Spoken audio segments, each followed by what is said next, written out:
দেবরাজের পরিবার ডি পরিবারের পক্ষ থেকে আপনাদের সকলকে জানাই নতুন বছরের শুভেচ্ছা। আজ আমরা চলেছি উজ্জয়নের পথে।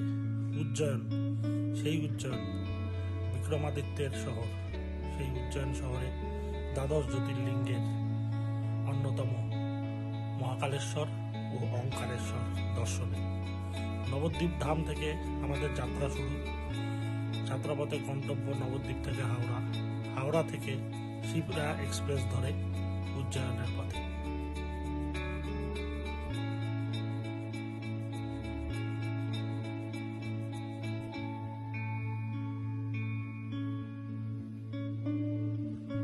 হাওড়া স্টেশনে এসে আমাদের গাড়ি তো 5:45, তার সময় তো অনেকক্ষণ হাতে রয়েছে। কি করব, যাই হাওড়া স্টেশন থেকে মেট্রো ধরে দক্ষিণেশ্বরের পথে। মায়ের সঙ্গে দেখাও হবে, মায়ের অনুমতিটাও নেওয়া হবে, যাতে আমরা ভালোভাবে উজ্জয়নের যাত্রাটা সফলভাবে করতে পারি।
দক্ষিণেশ্বরে যখন আমরা পৌঁছালাম তখন মায়ের মন্দির বন্ধ। মায়ের মন্দির খোলার সময় 3:30, কিন্তু আমাদের গাড়ি তো 5:45। 3:30 মায়ের মন্দিরে যদি আমরা দর্শন করে বেরোতে যাই তাহলে আমাদের ট্রেন ধরা মুশকিল হয়ে যাবে। এই জন্য আমরা আর দেরি না করে দূর থেকে কিছুক্ষণ অপেক্ষার পরে হাওড়া স্টেশনের 9 নম্বর প্ল্যাটফর্ম থেকে ঠিক যথাসময়ে ইন্দোর হাওড়া শিপ্রা এক্সপ্রেস প্ল্যাটফর্মে আসলো। এইবার আমাদের ট্রেনে ওঠার পালা। ট্রেনে উঠলাম।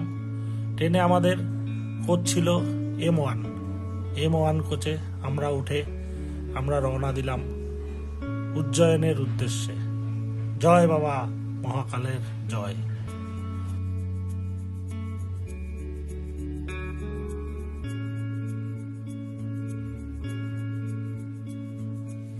হাওড়া থেকে উজ্জয়নের দূরত্ব 1736 কিলোমিটার।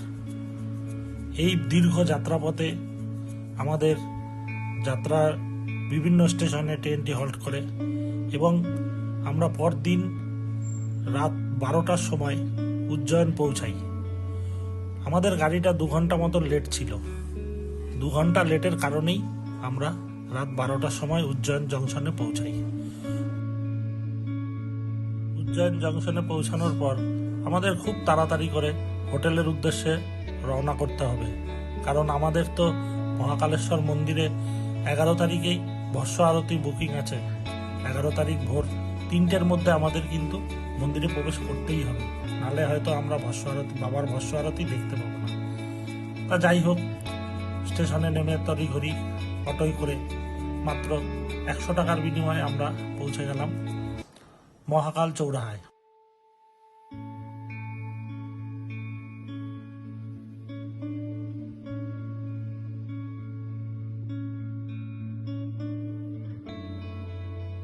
বিভিন্ন চেকিংয়ের মাধ্যমে আমাদের 2:30টার মধ্যে মন্দিরে প্রবেশ করানো হলো। আমরা রীতিমতো মন্দিরে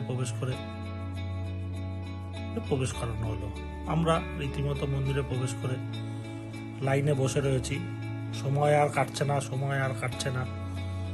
দীর্ঘ ট্রেন যাত্রার ধকল তো একটা আছেই। ওই ধকলের পরেও আমরা কিন্তু বাবার ভস্য আরতির জন্য জেগে রয়েছি। আমরা কেন, আমাদের মতন আরো অনেকেই বাবার ভস্য আরতি দেখার জন্য জেগে রয়েছে।